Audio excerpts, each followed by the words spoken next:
כולנו עדיין תחת ההשפעה המרוממת של מעמד הר סיני. כולנו עמדנו לפני שבוע למרגלות הר סיני והכרזנו בגאון ואמרנו כל אשר דיבר השם נעשה ונשמע. לכן נלמד היום בעזרת השם כמה עניינים של התחזקות, כמה עניינים של עידוד וחיזוק, שיהיו גם לרפואת הרב אליעזר בנטיה בתוך שאר חולי ישראל. נזכה כולנו בעזרת השם שקדוש ברוך הוא ברוב רחמיו ישפיע על כולנו משפעת טובו, מכוחה של תורה שאותה קיבלנו, את כל ההשפעות שהתורה מעניקה ללומדיה. נפתח אולי באיזה רעיון קצר לפני שניכנס לאחת הנקודות המעניינות והמעמיקות בפרשת השבוע, פרשת בעלותך. נעמוד על רש"י מאוד מעניין בפתחה של פרשת בעלותך, שכל מפרשי רש"י מנסים להבין את פשר דברי קודשו. התורה הקדושה אומרת, ויעש כן אהרון אל מול פני המנורה, העלה נרותיה כאשר ציווה השם את משה. אומר רש"י, מה זה ויעש כן אהרון? הרי ברור שאם הקדוש ברוך הוא דבר, הקדוש ברוך הוא מצווה את משה רבינו דבר אל אהרון, ואמרת אליו בעלותך את הנרות אל מול פני המנורה יאירו שבעת הנרות. ברור שאם אדם מקבל ציווי אלוקי לעשות דבר מסוים, ודאי ופשוט שהוא עושה אותו. על אחת כמה וכמה כשלא מדובר על סתם אדם, מדובר על אדם כמו אהרון הכהן. למה התורה צריכה להדגיש ולומר ויעש כן אהרון? עשה אהרון את מה שנצטווה לעשות. מה פשר המילים הללו ויעש כן אהרון? אומר רש"י, להגיד שבחו של אהרון שלא שינה. אומר דע לך אהרון הכהן להגיד שבחו ויעש כן אהרון, להגיד שבחו של אהרון שלא שינה. מה היה ההווה אמינה? מה היה בכלל המחשבה שאהרון הכהן יצווה ממה שהקדוש ברוך הוא מצווה את משה? להגיד שבחו של אהרון שלא שינה. יש רבותיי אמרה נפלאה, אמרה שמיוחסת לרבי הקדוש רבי יונתן אייבשיץ, בעל היערות דבש. יש פסוק בתהילים במזמור ק"ט, דוד המלך אומר, מאויביי תחכמני מצוותיך כי לעולם היא לי. מכירים כזה פסוק? כי מאויביי תחכמני מצוותיך כי לעולם היא לי. אומר היערות דבש דבר נפלא. יש גמרא במסכת גיטין, גמרא מאוד מפורסמת בתחילת מסכת גיטין בדף ז. הגמרא אומרת שמור עוקבא שלח לרבי אלעזר שאלה. מור עוקבא היה אחד מגדולי האמוראים, הוא שולח שאלה לרבי אלעזר ואומר לו, בני אדם העומדים עליי ובידי למוסרם למלכות. יש אנשים רודפים אותי, עושים לי צרות, ויש לי דרך לפתור את כל הצרות האלה. יש לי קשרים עם המלכות, בידי למוסרם למלכות. מהו? מותר לעשות דבר כזה או אסור לעשות דבר כזה? שלח רבי אלעזר שולח חזרה לרבי אלעזר, מה הוא שולח לו? פסוק. הוא שולח לו פסוק בתהילים במזמור ל"ז. מה אומר דוד המלך במזמור ל"ז? דום להשם, דום להשם והתחולל לו. אומרת הגמרא, דום להשם והוא יפילם לך חללים חללים. דום מלשון שתיקה, והתחולל לו מלשון מה? מלשון חלל. אתה רוצה לראות איך שהקדוש ברוך הוא מפיל את כל אויביך לפניך חללים חללים? שב בשקט, דום להשם. ומה תעשה? אומרת הגמרא, השכם והערב עליהם לבית המדרש.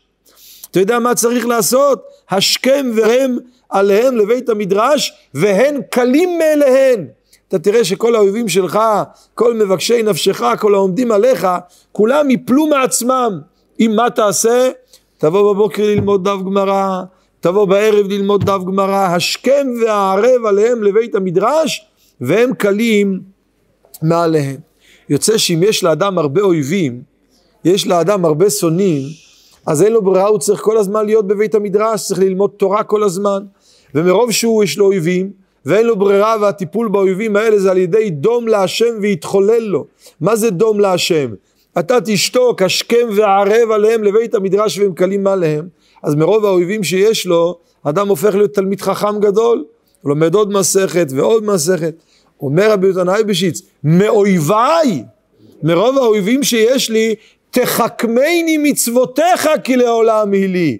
אומר, מרוב האויבים שיש לי, אין לי ברירה אלא מה לעשות, לשבת וללמוד, כדרך לפתור את כל הבעיות עם כל האויבים, זה על ידי שהאדם יושב ולומד, ומרוב שאני לומד נהייתי חכם. אומר, מאויביי, אומר דוד המלך, מהאויבים שיש לי, מהם תחכמני מצוותיך, מהם אני נהיה חכם, מהם נהיה דוד המלך תלמיד חכם. אבל היה אחד שלא היה לו בכלל אויבים, אולי היחיד בהיסטוריה שכשהוא נפטר לא נשארה עין אחת יבשה.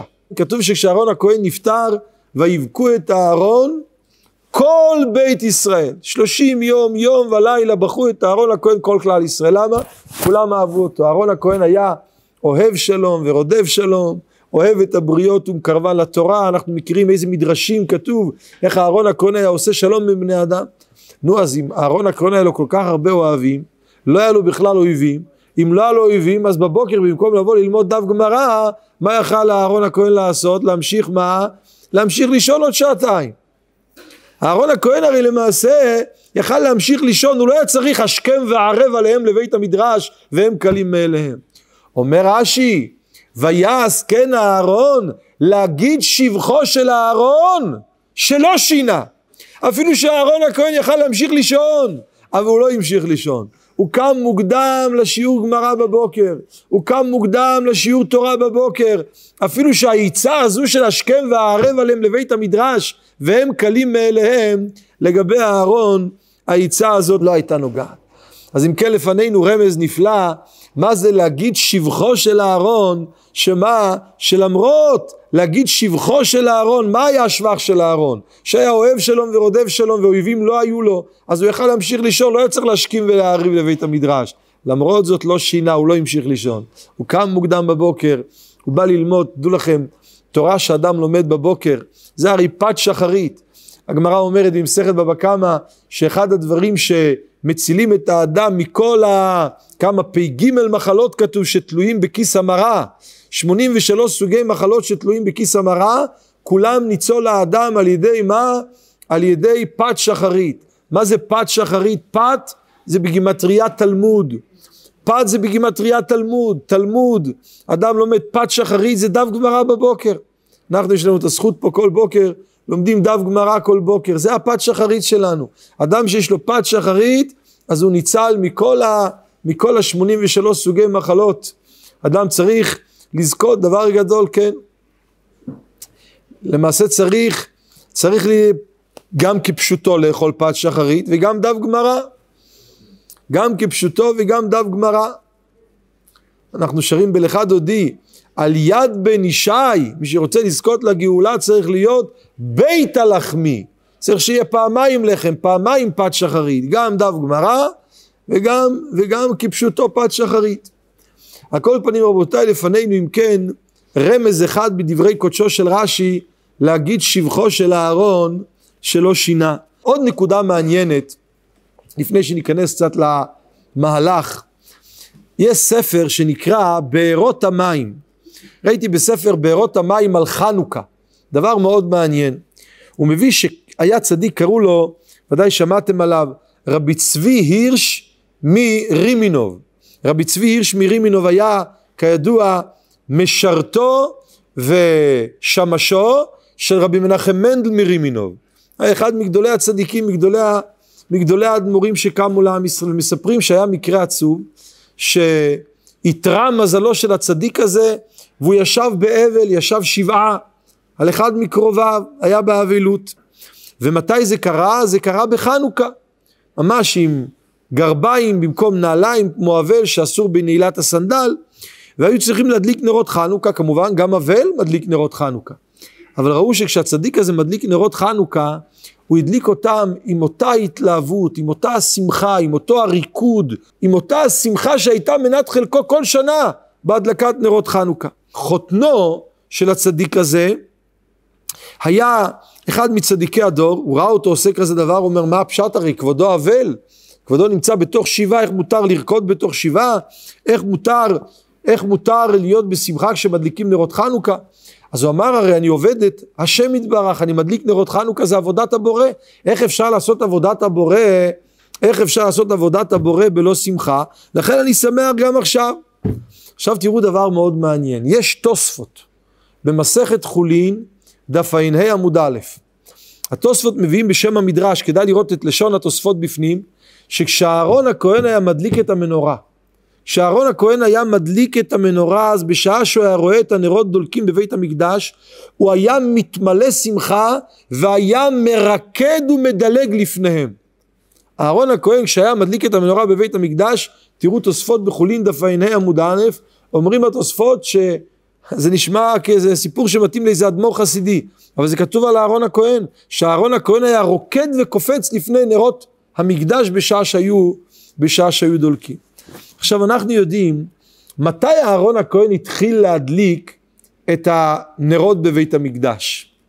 באיזה תאריך התחילו להדליק את הנרות בבית המקדש? מיום חנוכת המשכן. מתי היה חנוכת המשכן? באיזה תאריך? בראש חודש מה? בראש חודש ניסן. א' בניסן זה יום חנוכת המשכן. נו, א' בניסן זה יום חנוכת המשכן, קרה עוד מאורע מאוד מאוד עצוב ביום הזה. מה היה המאורע שקרה ביום הזה? שמתו מה? מתו נדב ואביהו בניו של אהרון הכהן. זאת אומרת שכשאהרון הכהן הולך להדליק את המנורה בבית המקדש, או אפילו אם מישהו אחר ידליק, אבל על כל פנים הוא רואה את נרות המקדש דולקים, מה אהרון הכהן באותה שעה? אהרון הכהן רוקד, אהרון הכהן שמח. איך אדם מסוגל לרקוד ולשמוח בשעה ששני הילדים שלו נדב ואביהו, שאהרון הכהן אומר עליהם, יודע אני שיתקדש המקום במיודעיו. ידעתי שהקדוש ברוך הוא בכזה יום גדול ייקח מאיתנו מחיר, חשבתי בי או בך, אבל עכשיו אני רואה שהם גדולים ממני וממך. כזו טרגדיה. אהרון הכהן אומר טרגדיה, כואב, עצוב, אבל כשזה נוגע לעבודת השם, ממשיכים להיות בשמחה. לא נותנים לשום דבר להפריע את ההתלהבות ואת השמחה של האדם בעבודת השם. אומר רש"י, להגיד שבחו של אהרון, אתה יודע מה היה שבחו של אהרון? שלא שינה, למרות שמה הוא היה? למרות שהוא היה אבל, למרות שמתו נדב ואביהו בניו. היכולת של האדם להיות בשמחה במצב כזה, זה שבח גדול מאוד. אומר רש"י, להגיד שבחו של אהרון, ויעש כן אהרון אל מול פני המנורה, העלה נרותיה כאשר ציווה השם את משה. להגיד שבחו של אהרון, להגיד שבחו של אהרון שלא שינה. זו רבותיי נקודה נפלאה שצריך לדעת אותה, שאדם גם במצבים קשים, גם במצבים שהוא מרגיש שעבודת השם שלו ככה קצת פחות בא לו לשמוח, אבל כשזה מגיע לעבודת השם, אסור לשום דבר להפריע את השמחה הזאת. אסור לשום דבר להפריע את צורת הקשר שלנו עם הקדוש ברוך הוא. אסור לשום דבר להפריע את השמחה הזו. יש סיפור מאוד מפורסם על רבינו הגר"א. מספרים שבעיר וילנה היה פעם איזה מקרה של אישה עגונה. אישה עגונה שבעלה נסע לאיזה מקום ועזב אותה להנחות ונעלם ולא נתן לה גט. והאישה הזו מסכנה, כמה שניסו לעזור לה ולחפש אחריו, היה אדם אכזר, נסע ונעלם והיה ואיננו, והיא נשארה עגונה. מספרים שיום אחד אחרי הרבה שנים שהוא נסע, הגיע איזה בן אדם לעיר והוא הציג את עצמו שהוא בעלה של אותה אישה. הוא הציג את עצמו שהוא בעלה של אותה אישה, והוא בעלה. הוא היה נראה לגמרי אחרת, הוא יצא צעיר, זה חזר עם זקן לבן, לא היה דומה, אבל כשדיברו איתו, הוא ידע בפרוטרוט את כל פרטי העניינים של אותה אישה, ממש כל פרט בבית, כל דבר, קשה היה להתעלם מהעובדה שהוא יודע הכל, והוא אומר שהוא בעלה. והנה הוא בא, וכמובן הוא היה מוכן לתת לה גט, ולפתור אותה בגט פיטורין, ולהתיר אותה לשוק, שהיא תוכל להתחתן עם מי שהיא רוצה. בקיצור, זה היה הסיפור, וכך היו פני הדברים. והוא ידע כל פרט ופרט, כמה ילדים יש להם, ואת שמות הילדים, וכו'. טוב. בית הדין כמעט עמד לפסוק ממש האישה הזו מותרת, שאפשר לקבל ממנו גט ולפתור את האישה הזו. באו לגאון מווילנה, שאלו את הגאון מווילנה, מה הרב אומר, אנחנו יכולים לסמוך על זה אפילו שהוא נראה אחרת? אז הוא אמר, תחכו לשבת. חיכו לשבת, הגיע יום שישי, הוא בא לבית הכנסת, אמר להם הגר"א, תגידו לו שיתיישב במקום שהוא רגיל לשבת בו בבית הכנסת. כמובן שאת זה מה? את זה הוא לא ידע. את זה הוא לא ידע, הוא לא ידע איפה להתיישב. הוא לא ידע לאיפה להתיישב, וכשחקרו אותו התברר שהוא שיקר, ובעצם הוא לא בעלה של אותה אישה, והכל היה אחיזת עיניים, וכמובן שהגבאים שם ראו שמדובר פה על רמאי ועל בליעל, וטיפלו בו כמו שמטפלים באחד כזה, וגירשו אותו מן העיר. אז ששאלו את הגאון מווילנה, מאיפה הוא הגה את הרעיון הזה שישאלו אותו את השאלה הזו? אז הוא אמר שכל הדברים שהוא ידע זה לא ראיה שהוא זה. למה? יכול להיות שהוא פגש את בעלה של אותה אישה, והוא נתן לו את כל הסימנים ברוב רשעותו, כדי להכשיל אותה להיות אשת איש שניסית לשוק, או סתם לצייר אותה, והוא נתן לה את כל הסימנים. אבל הוא אומר, אני ידעתי שרשע על הכל הוא חושב, אבל על דברים שבקדושה הוא לא חושב. ולכן להגיד לו איפה המקום ישיבה שלו בבית הכנסת, זה הוא בוודאי לא יגיד לו. ולפי זה ידעתי שנוכל לברר האם זה אותו האדם או לא. ככה היה סיפור עם רבינו הגר"א. הרשע, הוא אומר, מטבעו המחשבות שלו סובבות על כל דבר שבעולם, למעט מחשבות של מה? מחשבות של קדושה. כשמגיע הרשע ואתה רוצה לברר שהוא רשע, תשאל אותו איפה המקום שלו בבית הכנסת. זה המדד. אומר דוד המלך בתהילים, עוד מעט ואין רשע. אתה רוצה שעוד רגע הרשע לא יהיה פה, יעוף לכל הרוחות? מה תעשה? והתבוננת על מה? על מקומו. שאל אותו איפה המקום שלך בבית הכנסת. ומה יקרה מיד אחר כך ואיננו? הוא יעלם, הוא לא יהיה פה. עוד מעט ואין רשע והתבוננת על מקומו ואיננו. אולי זה רמוז בפרשת השבוע. פרשת בעלותך כתוב, על פי השם. אם אתה רוצה לדעת, על פי השם, אתה רוצה לדעת, האם זה הבן אדם או לא הבן אדם, על פי השם יחנו.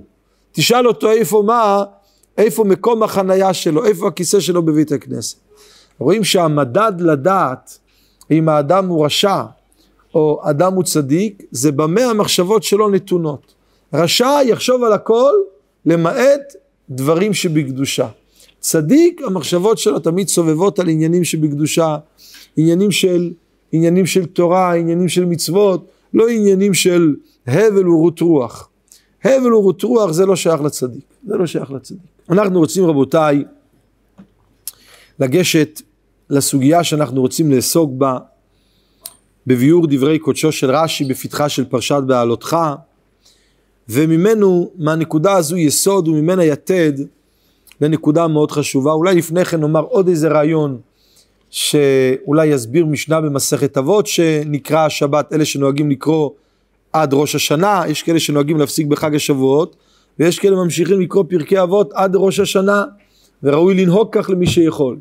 אמנם לא בבית הכנסת, במסגרת התפילה, אבל שכל אדם בשבת אחר הצהריים, שבתות ארוכות כל כך, ילמד משנה במסכת אבות. יש משנה במסכת אבות. אבל לפני המשנה אני רוצה לומר לכם וורט נפלא, ששבוע שעבר דיברנו הרבה על הגמרא הזו, ולפני שבועיים דיברנו על הגמרא הזו, אבל עכשיו נוסיף איזו תוספת חדשה. יש גמרא במסכת שבת דף פ"ח, אחת הגמרות אולי המופלאות ביותר שעוסקות במעמד הר סיני במתן תורה. הגמרא אומרת שבמעמד הר סיני, כשיהודים קיבלו את התורה, אז הקדוש ברוך הוא כפה עליהם הר כגיגית, שנאמר והתייצבו בתחתית ההר. אמר רב אבדימי בר חמא בר חסא, מלמד שכפה הקדוש ברוך הוא עליהם הר כגיגית, ואמר להם, אם מקבלים אתם את התורה מוטב, ואם לאו מה יקרה? שם תהא קבורתכם. אם מקבלים אתם את התורה מוטב, ואם לאו חס ושלום, שם תהא קבורתכם.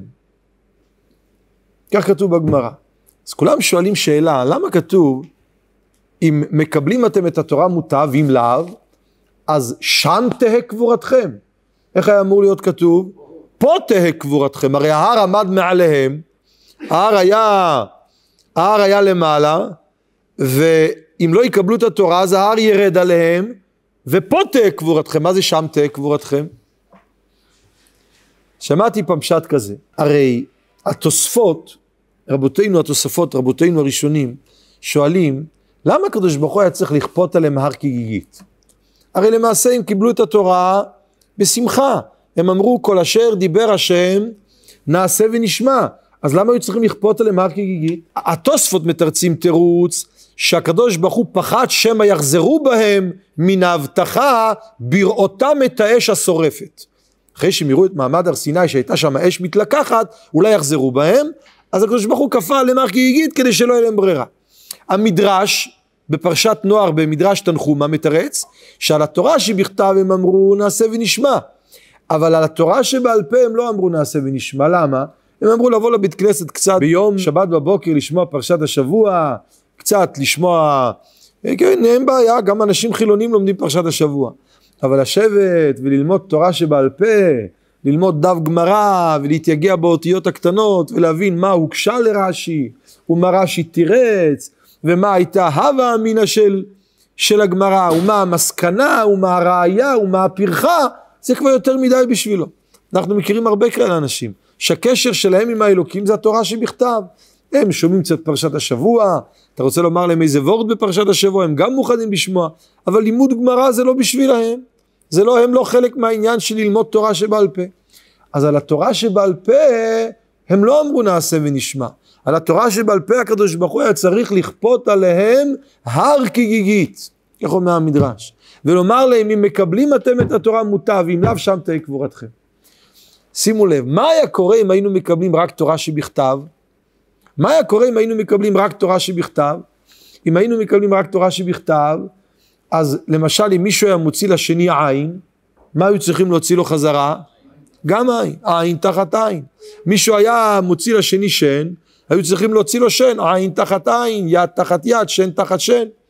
היו כל יום לוויות, אנשים היו כל יום, פגעת בשני, זה פה תוציא לו עין, תהרוג אותו, נפש תחת נפש. מישהו חלילה הרג מישהו, הורגים אותו. הכל היה, באים חכמי התורה שבעל פה ואומרים לא, לא, עין תחת עין, אין הכוונה למה לעין, אלא מה שנמצא אומר רבינו הגר"א מתחת למילה עין. מה נמצא מתחת למילה עין? המילה כסף, נכון? עין, יוד, נון, מתחת לעין יש פה, מתחת ליוד יש כף, מתחת לנון יש סמך. כלומר התורה שבעל פה אמרה לא, לא, אל תהרוג אותו, שישלם, הוציא למישהו עין, שישלם כמה שווה עין, ישלם כמה שווה שן, ישלם כמה שווה אוזן. זה כוונה עין תחת עין. יוצא אם כן, שאם חס ושלום היהודים היו מקבלים רק את התורה שבכתב, שאותה הם קיבלו לפני המעמד הזה של כפה עליהם הר כגיגית, אז היו הרבה אנשים מתים כל יום. אומר רב עבדי מבר חמא בר חסא, אם אין אתם מקבלים את התורה, איזה תורה? שבעל פה, שם, מה שכבר קיבלתם תורה שבכתב, תהא קבורתכם. כל יומיים יגברו מישהו. עין תחת עין כפשוטו, נפש תחת נפש כפשוטו. לפי זה נבין, מה שהגמרא אומרת במסכת פסחים דף ס"ח, שרב יוסף אמר על עצמו לפני מתן תורה, ביום מתן תורה, הוא אמר, אילב היומה, אם לא היום הזה של מתן תורה, אז כמה יוסף איקה בשוקה. למה הוא מתכוון כשהוא אומר אילב היומה? שיגיד אם לא מתן תורה, מה זה אילב היומה? למה הוא מתייחס דווקא ליום? כי באיזה יום ניתנה תורה בשבוע? שבת. מתי תורה הייתה אמורה להינתן? שישי. מה עשה משה רבינו? הוסיף משה יום אחד מדעתו, ומה עשה הקדוש ברוך הוא? והסכים הקדוש ברוך הוא עמו. למה הוסיף משה יום אחד מדעתו והסכים הקדוש ברוך הוא עמו? למה? כי הקדוש ברוך הוא רוצה לתת תורה ביום שישי. משה רבינו אומר לו מחר. אומר הקדוש ברוך הוא, משה אומר מחר, אני מבטל דעתי בפני דעת החכם. משה אומר מחר, התורה תינתן בשבת. למה? כי הקדוש ברוך הוא רצה שכבר במתן תורה היהודים יבינו את מעלתם של חכמי התורה שבעל פה. אם הרב אומר, זהו, הקדוש ברוך הוא מכניע את דעתו למשה רבינו, כי רק התורה הזו הרי ניתנה באותו יום שבת, התורה שבעל פה, עליה הקדוש ברוך הוא כפה הר כגיגית. אומר רב יוסף, אתם יודעים שרב יוסף היה עיוור, דיברנו על זה הרבה פעמים כבר, שכתוב ברן, בחידושיו למסכת קידושין דף ל"א, הר"ן כותב שרב יוסף היה עיוור. וגם מאוד מעניין למה הוא היה עיוור. הגמרא מספרת שכשרבי יהודה הנשיא נפטר, הזכרתי את זה כמה פעמים כבר, כשרבי יהודה הנשיא נפטר, אז כשצדיק נפטר, מידותיו של הצדיק הם הפקר. כל מי שרוצה לאמץ איזה מידה של צדיק שנפטר, יבוא ויאמץ. כשרבינו הקדוש נפטר רבי יהודה הנשיא, כל אחד לקח על עצמו משהו. רב יוסף אמר, אני מקבל עליי לנהוג כמו שרבינו הקדוש נהג, לא להסתכל חוץ לדלת אמותיי. לא להסתכל יותר מ2 מטר קדימה. כבר אמרנו שבימינו לצערנו הרב צריכים לקבל גם קבלה הפוכה, כי היום רוב הצרות זה מהמכשירים הארורים האלה שאנשים מכניסים לכיסים שלהם, וזה אסור להסתכל גם בתוך דלת אמותיו, לפעמים הצרות הגדולות זה בתוך דלת אמותיו, אבל על כל פנים הוא קיבל על עצמו לא להסתכל חוץ לדלת אמותיו. יום אחד הוא ראה שזה קשה, כך אומר הר"ן בשם המדרש, לקח 2 מסמרים ועיוור לעצמו את העיניים. רב יוסף היה עיוור. אומר רב יוסף, למה התורה ניתנה בשבת ולא ביום שישי? כדי להראות את כוחם של חכמי התורה שבעל פה. שחכמי התורה שבעל פה הם באו ואמרו שעין תחת עין זה לא כפשוטו, אבל אם אילב היומה, אם לא שהתורה הייתה ניתנת ביום שבת ולא ביום שישי, אם התורה הייתה ניתנת ביום שישי, אז היינו מקבלים את התורה שבכתב בלי תורה שבעל פה. לא היינו מבינים את עוצמתם של חכמי התורה שבעל פה. אם לא היינו מבינים את עוצמתם של חכמי התורה שבעל פה, אז כל מי שהיה מוציא לשני עין, היו מוציאים לו חזרה עין. אומר רב יוסף, אילב היומה, כמה יוסף היקה בשוקה. היו הרבה אנשים עיוורים מסתובבים ברחוב, אם היה לנו רק את התורה שבכתב, לולא התורה שבעל פה שהיא זו שחידשה, שעין תחת עין זה לא כפשוטו אלא זה כסף. עין תחת עין. אומרת המשנה שנלמד השבת במסכת אבות. אומרת המשנה, דע מה למעלה ממך. שיהודים עמדו במעמד הר סיני, מה היה למעלה מהם? למעלה מהם היה ההר, והתייצבו בתחתית ההר. לא כתוב כנגד ההר, מול ההר, אלא בתחתית ההר. דע מה למעלה ממך. אתה יודע מה הרווחת מההר שהיה מעליך? הרווחת עין רואה, כי חס ושלום אם לא היית מקבל את התורה שבעל פה, אז מה היו עושים לעין? היו מוציאים לך עין אם היית מוציא למישהו עין. ואוזן שומעת, הרווחת שהאוזן יכולה להמשיך לשמוע, עין רואה ואוזן שומעת. וכל הרעיון הזה בא לידי ביטוי כבר בתורה עצמה, כי עין תחת עין. מה נמצא מתחת לעין? חכמים אמרו שזה כסף, אבל בתורה עצמה זה רמוז, כי מתחת לאותיות עין נמצא אותיות כסף. זה הכוונה, וכל מעשיך כבר בספר נכתבים. כבר בתוך התורה רמוז הרעיון הזה של חכמי התורה שבעל פה, בעין תחת עין. על כל פנים לענייננו, אנחנו צריכים להודות להשם, שזכינו ברוך השם להיות ממקבלי התורה, מאותם אלה שיכולים לומר, כמה אילב היומה, כמה יוסף איקה בשוקה. אילב היומה. רבותיי, צריכים לזכור את זה היטב, היטב, היטב. דיברנו הרבה פעמים על הנקודה הזאת, של מחלת הדחיינות, שבן אדם דוחה למחר את מה שהוא יכול לעשות היום. אדם יכול להתיישב ללמוד, אומר מחר אני אבוא. כמה פעמים אני מדבר עם אנשים, למה אתה לא בא בבוקר לשיעור? למה אתה לא בא בערב לשיעור? אני אבוא, מחר. מחר, רבותיי, זה, המושג הזה של מחר, זה עצה של עמלק. צא וילחם בעמלק מחר. עמלק אומר מחר, יהודי אומר היום. יהודי אף פעם לא דוחה מה שאפשר לעשות היום למחר. זו מחלה רבותיי קשה מאוד. מחלת הדחיינות, שאדם דוחה את מה שיכול לעשות היום. הפסיכולוגים אומרים שזה לא סתם עצלות, זה מחלה ממש, שבן אדם לפעמים פוחד שהוא לא יצליח במשימה, אדם פוחד שהוא לא יצליח ביעד שהוא שם לעצמו, אז ליתר ביטחון הוא דוחה את זה למחר. אבל מה מנצח את הדחיינות הזאת? דבר אחד מנצח, המצב של אין ברירה. שבן אדם מגיע, באנגלית קוראים לזה דדליין, בן אדם מגיע למצב שאם לא עכשיו, אי מתי, אז הוא קם ועושה את זה. מישהו פעם הגדיר את זה, כשהפחד מלהיות מפוטר, גובר על הפחד מלא להצליח במשימה.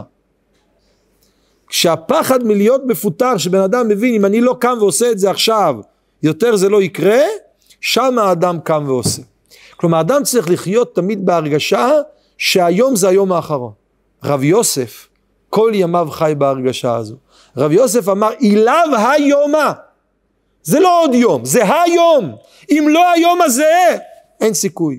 אומר רב יוסף, אם לא ההבנה שלי, שכל יום בחיי זה היום האחרון, כמה יוסף איקה בשוקה. כמה אנשים ששמם יוסף יש בשוק.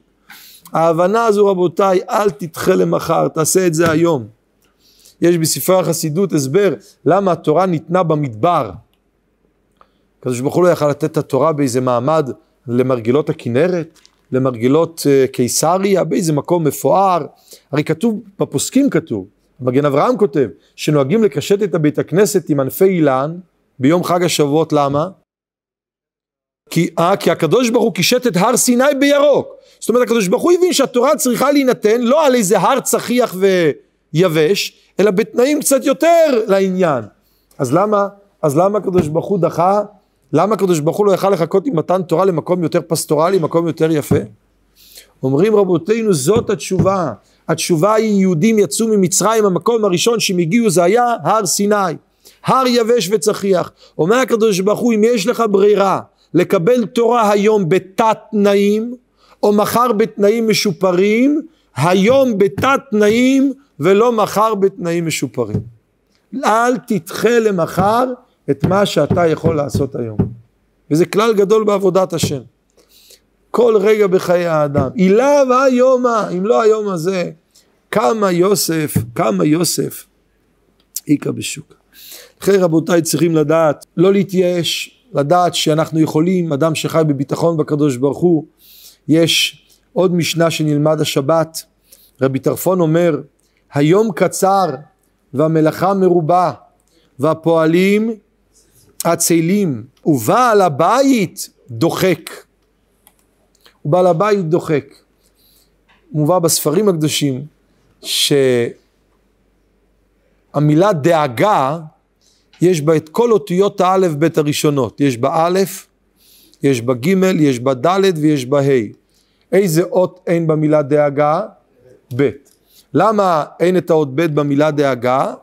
כי מי שיש לו ביטחון הוא לא דואג. לכן המילה דאגה חייבת להיות בלי האות ב'. כי דאגה זה תוצאה של חוסר ביטחון. אם אדם יש לו ב', יש לו ביטחון, כתוב בקדמונים ככה כבר, אז הוא לא דואג. אדם שדואג, אין לו ביטחון בהשם. ביטחון גורם שאדם לא דואג, לכן האות ב' אין במילה דאגה, למרות שכל ארבעת האותיות הראשונות יש למעט האות ב'. אמרו צדיקים, אדם הרבה פעמים מרגיש, בעברית זה אולי קצת פחות מתאים במשנה, אבל יש שפות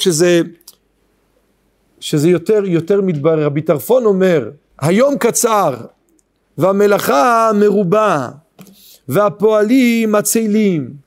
אדם מרגיש הרבה פעמים, אני לא אצליח. אני את הדף גמרא הזה, זה לא בשבילי. הסוגיה הזו זה לא בשבילי. הלימוד הזה זה לא בשבילי. הניסיון הזה זה לא בשבילי. אומרת לך המשנה נכון, המלאכה מרובה, והפועלים עצלים, והיום קצר. אבל אם האדם הוא בעל הבית, מה זה בעל הבית? אם הוא בעלים על בית, מה? איזה אות מזכירה לנו המילה בית? האות בית. כך כתוב בקדמונים, בית זה מלשון בית, גם צורת האות בית מזכירה בית. אם אדם הוא בעל בית, מה זה בעל הבית? יש לו את הביטחון בהשם, אז הוא בעל הבית דוחק. אפשר, ביידיש קוראים לזה דורך שטיפ בפירוש, אפשר להעביר את זה, אפשר לדחוק את זה. הוא בעל הבית, מישהו בעל על האות בית, מי שיש לו ביטחון, אז הוא דוחק, הוא מצליח להעביר את המשימה ולהצליח בה, למרות שהמלאכה מרובה, ולמרות שהפועלים מצילים, ולמרות שהיום קצר.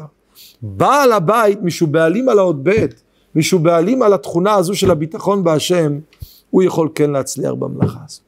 אנחנו רוצים רבותיי קצת להיכנס לאיזושהי נקודה מעניינת בפרשת בעלותך, ובזה לסיים בסייעתא דשמיא. יש רש"י, בתחילת פרשת בעלותך, רש"י מפורסם, רש"י ידוע, רש"י הקדוש כותב כך, רש"י הקדוש כותב, דבר אל אהרון ואמרת אליו, בעלותך את הנרות אל מול פני המנורה, יאירו 7 הנרות. אומר רש"י, למה נסמכה פרשת המנורה לפרשת הנשיאים? שבוע שעבר קראנו פרשת נשוא, פרשת הנשיאים.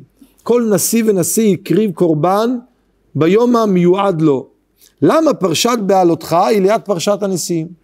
אומר רש"י, לפי שכשראה אהרון חנוכת הנשיאים, כלומר הוא ראה איך שכל נשיא מביא את הקורבן שלו, חלשה דעתו שלא היה עמהם בחנוכה. אמר אהרון הכהן, למה שבט לוי? למה אני לא זכיתי להקריב קורבן ביום חנוכת הנשיאים? לא הוא ולא שבטו. אמר לו הקדוש ברוך הוא, חייך. מה זה חייך? אני מבטיח לך, שלך גדולה משלהם, שאתה מדליק ומיטיב את הנרות. אל תדאג, אתה תזכה, אתה אהרון הכהן, תזכה ששלך גדולה משלהם. מה זה שלך גדולה משלהם? שאתה מדליק ומיטיב את הנרות. לכן אתה, אומר הקדוש ברוך הוא לאהרון הכהן, אתה יותר חשוב, שאתה מדליק ומיטיב את הנרות. כך אומר רש"י. שואל הרמב"ן, מה הכוונה שלך גדולה משלהם? הרי מה אהרון הכהן טען? היה פה חנוכה, חנוכת הנשיאים, חנוכת המשכן. כל שבט ושבט הקריב את קורבנו ביום חנוכת הנשיאים. אהרון, לא הוא ולא שבטו ולא שבט לוי, לא זכו להקריב. אומר לה הקדוש ברוך הוא, אל תדאג, שלך גדולה משלהם. למה? ששלך לעולם קיימת. מה זה שלך לעולם קיימת? הקורבנות קיימים רק כל זמן שבית המקדש קיים, אבל הדלקת המנורה, מה? גם רק בזמן שבית המקדש קיים. אז מה זה שלך גדולה משלהם? במה המנורה זה פריבילגיה יותר גדולה מהקרבת הקורבנות. כמו שכשהם בית מקדש אין קורבנות, ככה כשהם בית מקדש אין מה? אין מנורה. כך של הרמב"ן. אומר הרמב"ן, הכוונה משהו אחר לגמרי. הכוונה שאתה אהרון תזכה, שמהשבט שלך, משבט לוי, יצאו החשמונאים, והם אלה שיעשו לנו חג שקוראים לו איך? חנוכה. זה הכוונה שלך לעולם קיימת, שהדלקת נרות חנוכה שכל יהודי ידליק בבית שלו, זה זכות של אהרון ובניו. ומאוד מעניין שהרמב"ן מביא לכך ראיה, מספר שנקרא מגילת סתרים לרבינו ניסים. מה כתוב במגילת סתרים לרבינו ניסים? אמר לו הקדוש ברוך הוא למשה, דבר אל אהרון ואמרת אליו, אתה מצטער על חנוכת הנשיאים? יש חנוכה אחרת שיש בה הדלקת הנרות, ואני עושה בה לישראל על ידי בניך ניסים ותשועה, וחנוכה הקרויה על שמם, והיא חנוכת בית חשמונאי, ולפיכך הסמיך פרשה זו לפרשת חנוכת המזבח. אתה יודע למה פרשת הדלקת המנורה מופיעה ליד פרשת חנוכת המזבח? כי אהרון הכהן יזכה שמבניו יצאו החשמונאים הקדושים, והחשמונאים הם אלה שידליקו את המנורה בבית המקדש לאחר כל מה שהיוונים יעשו בבית המקדש. מה רבותיי כתוב כאן? מה פשר העניין הזה? בואו תראו דבר מאוד מעניין. יש דיבור מאוד מעניין בין הקדוש ברוך הוא למשה רבינו, בשעה שהקדוש ברוך הוא מצווה את משה רבינו ללכת לגאול את עם ישראל. משה רבינו שומע את הציווי לך והוצא את עמי ישראל מארץ מצרים, משה רבינו מסרב. מתי משה רבינו מסכים? שהקדוש ברוך הוא אומר לו, אהרון אחיך הלוי, וגם הנה הוא יוצא לקראתך ורעך ושמח בליבו. אומר, אהרון הכהן יוצא לקראתי ורעך ושמח בליבו, אז אני מסכים ללכת לגאול את עם ישראל מארץ מצרים. למה משה רבינו סירב? ולמה העובדה שאהרון הכהן יהיה שם שכנעה אותו להסכים? תקשיבו דבר מאוד מעניין. יש קושייה שאחד מגדולי הפוסקים בעל הישועות יעקב בשולחן ערוך בסימן תרפ"ב. שואל קושייה מאוד מעניינת. הוא אומר, אתם יודעים מה ההלכה אם אדם שכח לומר בחנוכה על הניסים בברכת המזון, מה יעשה? שכח לומר על הניסים בברכת המזון, מה יעשה? אומר הישועות יעקב, כתוב בשולחן ערוך, למעשה זה הלכה במרן בסימן תרפ"ב, כשמגיע להרחמן, אומר הרחמן הוא יעשה לנו ניסים ונפלאות, כשם שעשה לאבותינו בימים ההם, בזמן הזה. שואל הישועות יעקב, מותר לאדם לבקש שיעשו לו ניסים? הרי מה קורה כשעושים לאדם נס? הגמרא בתענית דף כ עמוד ב' אומרת שמי שעושים לו נס מנקים מזכויותיו. אתם מכירים את הגמרא במסכת שבת, דף נ"ג. הגמרא מספרת שם דבר מבהיל. הגמרא מספרת על אדם אחד שמתה אשתו, ולא היה לו כסף כדי לזכור מינקת. ונעשה לו נס, ונפתחו לו 2 דדים כדדי אישה, והניק את בנו. אמר אביי, כמה גרוע האדם זה, שנשתנו לו מעשה בראשית. אומרים שם תוספות ישנים במקום, למה הוא גרוע? אדם זכר קרא לו כזה נס שהוא יכול להניק את הבן שלו כשאין לו כסף לזכור מינקת. אומר התוספות ישנים, אביי לא התכוון שהוא אדם גרוע, אלא גרוע מלשון מגרע. אדם שעושים לו נס זה מגרע מזכויותיו, מוריד לו מהזכויות. אומר הישועות יעקב, אז איך מותר לאדם להגיד הרחמן הוא יעשה לנו ניסים כשם שעשה לאבותינו בימים ההם בזמן הזה? איך מותר לבקש נס? הרי נס מגרע מזכויותיו של האדם. כך שואל הישועות יעקב. עונים המפרשים, אחד התירוצים, יש אמרה מאוד מפורסמת מרבינו הבעל שם טוב. מי שמביא אותה זה תלמידו הגדול של הבעל שם טוב, הרבי הקדוש רבי דוב בר, המגיד הגדול ממזריץ'. המגיד הגדול ממזריץ' אומר דבר מאוד מעניין. אומר, יש כאלה שנוהגים לשורר בליל שבת זמר שנקרא כל מקדש שביעי כראוי לו, כל שומר שבת כדת מחללו. באחד מקטעי הזמר הזה כתוב, משוך חסדך ליודעך, ריבונו של עולם, משוך חסדך ליודעך, אל קנה ונוקם. אתה ריבונו של עולם אל קנה, קנה מלשון מה? קנאי, ונוקם, תמשוך עלינו חסד. אומר הבעל שם טוב, מה הולך פה? אם אתה אל קנה ונוקם, אז מה אתה מביא עלינו חלילה? גבורות, הפך החסד, צרות. מה זה משוך חסדך ליודעך אל קנה ונוקם? אם הקדוש ברוך הוא אל קנה ונוקם, אז הוא לא מביא עליך חסד, הוא מביא לך הפוך מחסד. אומר הבעל שם טוב, משל למה הדבר דומה? אומר, היה פעם עבד, העבד הזה חטא נגד המלך, בחטא גדול בל יכופר, ממש ביזה את המלך. המלך, עבדי המלך רצו לקחת אקדח להרוג אותו במקום. אמר להם המלך, לא, אתם לא תהרגו אותו. מגיע לו עונש יותר גרוע ממוות. אמרו בסדר, מה יותר גרוע ממוות? בוא נראה. לקח המלך את העבד הזה לארמון המלך, ואמר לו, שמע, מהיום אתה לא עבד. מהיום אתה מסתובב פה בארמון שלי כמו בן שלי. אתה יכול להסתובב פה בארמון המלך, חופשי, לאכול, לשתות מבית המלך. הבן אדם הזה לא הבין מה הולך. נכנס לארמון המלך, מכיר את המלך מיום ליום יותר. הוא אומר, מה עשיתי? תראה, המלך הזה, איך ביזיתי כזה אדם צדיק, כזה אדם גדול, במקום שיהרוג אותי, כי הכניס אותי לביתו, מפיתו נתן לי לאכול, ממימיו נתן לי לשתות, איך עשיתי כזה דבר?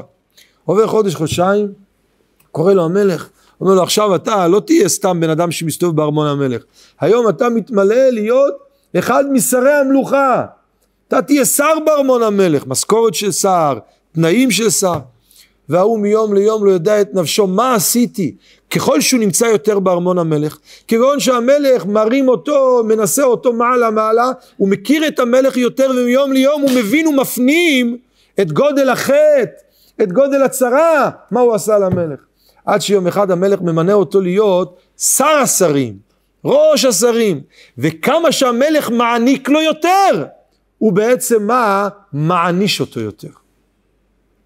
יש 2 דרכים להעניש ילד. יש דרך לתת לו מכות, לפעמים גם זה, לא מכות פיזיות, זה לא עוזר לכלום. אבל חוסך שבטו שונא בנו, אמרתי פעם באיזה מקום, אתם יודעים מה זה חוסך שבטו שונא בנו? לפעמים אני שומע אבות שמכים את ילדיהם, אומרים לי, כתוב חוסך שבטו שונא בנו. אמרתי להם, אתם יודעים מה זה חוסך שבטו? תקרא לילד שלך ותספר לו מי היה סבא שלו. תספר לו מי הייתה סבתא שלו, תספר איך סבא שלו, סבא רבא שלו אם לא סבא שלו, מסר את נפשו על שמירת שבת, מסר את נפשו על שמירת קדושת וטהרת הבית היהודי, חוסך שבטו, מי שלא מספר לילד שלו מאיזה שבט הוא בא, הוא שונא בנו. חוסך שבטו, אם אתה לא מספר לבן שלך מאיזה שבט הוא מגיע, אתה שונא אותו. אבל דרך אחת להעניש ילד בעונש, דרך שנייה כשילד עושה טעות להעניק לו פרס. כשאתה מעניק לו פרס הוא מרגיש כזו הרגשה, האבא הזה שנותן לי פרס עוד, אותו ביזיתי, בכבודו פגעתי. אנחנו אומרים ריבונו של עולם, אומר הבעל שם טוב, אתה רוצה להעניש אותנו? אתה רוצה שנבין עד כמה פגענו בך, עד כמה עברנו על מצוותיך? ריבונו של עולם, אל תשתמש בעונש פשוט כדי להעניש אותנו, אלא משוך חסדך ליודעך, תשפיע עלינו חסד, תשפיע עלינו ברכה, ובזה עצמו תהיה אל קנה ונוקם, בזה עצמו תנקום בנו, בזה עצמו תהיה אל קנה ונוקם. איך? על ידי משוך חסדך ליודעך אל קנה ונוקם. זה מה שאנחנו מבקשים, אומר הבעל שם טוב הקדוש, משוך חסדך ליודעך אל קנה ונוקם. ממילא אנחנו אומרים ריבונו של עולם, הרחמן הוא יעשה לנו ניסים כשם שעשה לאבותינו. אם הקדוש ברוך הוא עושה לאדם נס בתור פרס, אז מה קורה? מה הפרס הזה עושה? מנקה מזכויותיו של האדם. אבל ריבונו של עולם נותן לנו פרס, מרים אותנו למעלה, כדי שנבין עד כמה אנחנו לא בסדר. כזה פרס לא מנקה מזכויותיו של האדם. זה מותר לבקש בחנוכה. הרחמן הוא יעשה לנו ניסים כשם שעשה לאבותינו בימים ההם בזמן הזה. הרי עם ישראל בימי חנוכה כידוע ודאי לא היו ראויים לניסים. אז למה הקדוש ברוך הוא עשה להם ניסים? כי הם בהם את מאמר הפייטן, משוך חסדך ליודעך אל קנה ונוקם. בזה בעצם הוא יתנקם בהם. לפי זה רבותיי נבין, כתוב באבות דרבי נתן, בזה צריך לסיים. כתוב באבות דרבי נתן בפרק י"ב, כשאהרון הכהן היה רואה רשע. מה אנחנו עושים כשאנחנו רואים רשע? יש כאלה שרואים רשע מתחילים לזרוק עליו אבנים, יש כאלה מתחילים לצעוק עליו, יש כאלה גוערים בו, יש כאלה אנשים, בפרט אגב זה מצוי דווקא אצל אנשים שפעם בעצמם היו רשעים.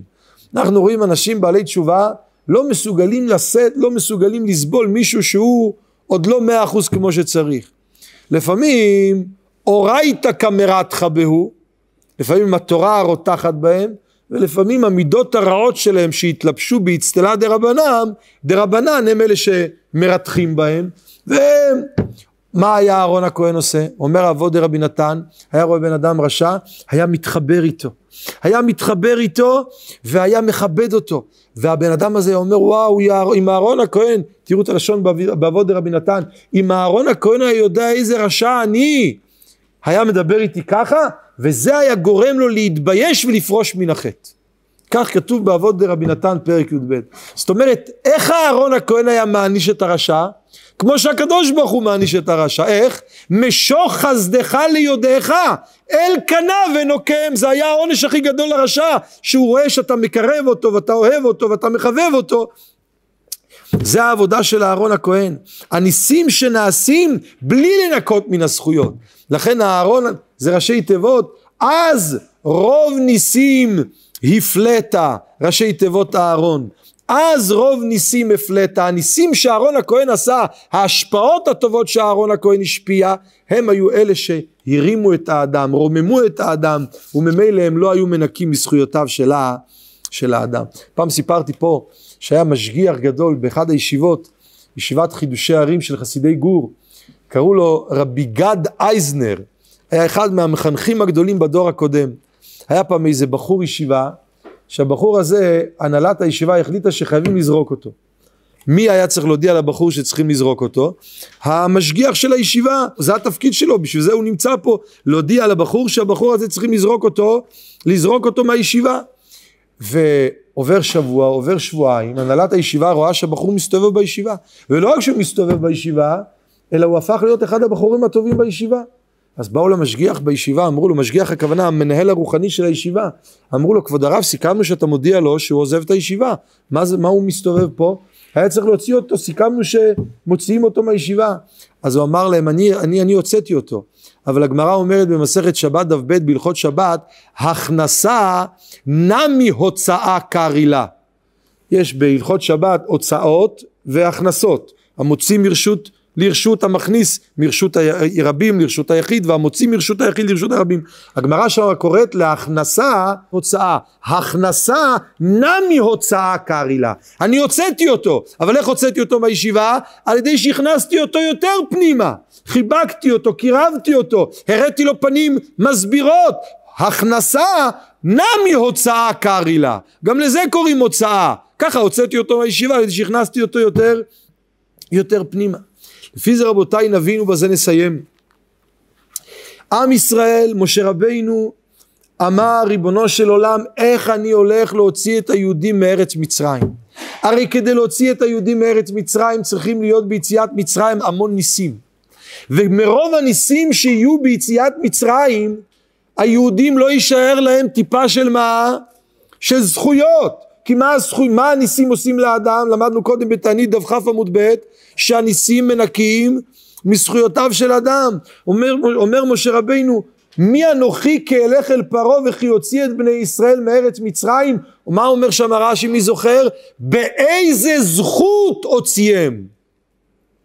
אם אני מוציא אותם ממצרים והקדוש ברוך הוא יעשה להם 10 המכות ואת כל הניסים העצומים, ראתה שפחה על הים, מה שלא ראה יחזקאל בן בוזי בנבואתו, איזה ניסים ונפלאות. מרוב הניסים האלה לא יישאר ליהודים זכות, לא יישאר ליהודים זכויות. באיזה זכות הוציאם? אומר לו הקדוש ברוך הוא למשה רבינו, אני אתן לך עצה. אתה יודע מה העצה? אני אשלח איתך אחד שהוא יודע לעשות ניסים כאלה שלא מנקים מזכויותיו של האדם. מי יודע לעשות ניסים כאלה שלא מנקים מזכויותיו של האדם? מי הוא זה שהראשי תיבות של השם שלו זה אז רוב ניסים הפלאת, על שם הפיוט אז רוב ניסים הפלאת בפסח, אז רוב ניסים הפלאת. אומר הקדוש ברוך הוא למשה רבינו, אהרון אחיך הלוי הנה הוא יוצא לקראתך, בכוח מעשיו הוא יכול להמשיך חסדים כאלה על עם ישראל, ברכות כאלה על עם ישראל, שהברכות האלה מה לא יעשו? לא ינקו להם מהזכויות. אומר משה רבינו, כן? אז אם ככה אני מוכן. אומרת התורה, הנה הוא יוצא לקראתך. הנה זה ראשי תיבות, הכנסה נמי הוצאה. ראשי תיבות, הנה הוא יוצא לקראתך. הכנסה נמי הוצאה קרילה. כשאתה רוצה להעניש מישהו, תחבק אותו, תאהב אותו, תשפיע עליו טוב. זה העונש הכי גדול שאתה יכול לתת לו. והטוב הזה לא מנקה מזכויותיו, כי זה טוב שמטרתו להרים את האדם כדי שיבין את הטעות שלו. זה היה הדרך של אהרון הכהן. וממילא לא ינקו מזכויותיהם שום דבר. לפי זה רבותיי נוכל להבין דבר נפלא, ובזה נסיים. הרי אהרון הכהן, דרכי קירוב הלבבות של אהרון הכהן, של הכנסה נמי הוצאה קרילה, זה העונש הגדול ביותר. זה בא לאחר מכן בנס חנוכה על ידי החשמונאים הקדושים. כתוב בחז"ל, זה מה שחז"ל הקדושים אומרים. הרי תשימו לב דבר מעניין, שהמילה נרות בפרשת בעלותך, בשבת תשימו לב, ובשניים מקרא ואחד תרגום, תראו דבר מאוד מעניין, שכתוב המון פעמים המילה נרות בפרשת השבוע בלי ו', בכתיב חסר. למה כתוב נרות בלי ו'? למה כתוב נרות בכתיב חסר? כי עיקר אומר העבודה שלה, כך מובא בשם הקדמונים תלמידי הבעל שם טוב עוד לפני כן, שעיקר העבודה של אהרון הכהן בהדלקת הנרות, מה היה המטרה? להדליק את נשמות ישראל, להדליק את נשמות ישראל, להדליק את אותם הנשמות, שהנשמות האלה הם עדיין נשמות חסרות ונמוכות. יש נרות שלמות עם ו', נרות בכתיב מלא, יהודים צדיקים, ויש כאלה, ואצל אהרון הכהן, אומרת התורה הקדושה, אצלו לא היה שום הבדל. אצל אהרון הכהן, ויעש כן אהרון אל מול פני המנורה, העלה נרותיה, כאשר ציווה השם את משה, לא היה אצלו הבדל בין נר לנר. להגיד שבחו של אהרון שלא שינה, אם היה איזה אדם צדיק, או היה איזה אחד נרות בכתיב חסר, שהנשמה שלו עדיין חסרה, הנשמה שלו עדיין לא מתוקנת. אומר הקדוש ברוך הוא, חייך שלך גדולה משלהם, שאתה מדליק ומיטיב את הנרות, אפילו את אלה שהם חסרים וריקים, לכן אתה תזכה מידה כנגד מידה. מה תהיה המידה כנגד מידה? אתה תזכה לנר חנוכה, שבנר חנוכה, הרי הרעיון של נר חנוכה כמו שראינו קודם, לקרב את הנשמות הנמוכות והחוטאות. הרי ידוע שכל העניין של הדלקת נר חנוכה למטה מ10 טפחים, בצד שמאל, בזמן של חושך, כל העבודה של חנוכה זה לרומם אותנו, את האנשים הפשוטים. לכן זה העבודה של אהרון הכהן, כמו שאומר דוד המלך. ומעניין שהמדרש של הפסוק בעלותך את הנרות, אומר המדרש, היינו דכתיב יראו את השם קדושיו, כי אין מחסור ליראיו.